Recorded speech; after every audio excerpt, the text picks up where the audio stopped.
नजर गड़ा के ओरी में गिरा के पीता हूँ। आईला बोतल चढ़ा के देखब नजर गड़ा के पानी से तो कुछ ना होई औरी तो तनी बढ़ा के अंगद श्याम कहे बारू कटीली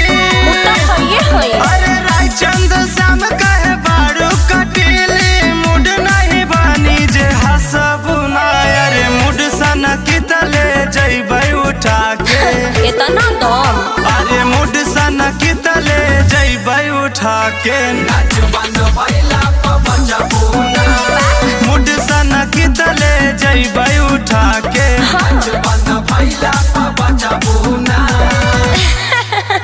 आज लेके पैदा ना भइले बाबू जे हमरा के उठा सके।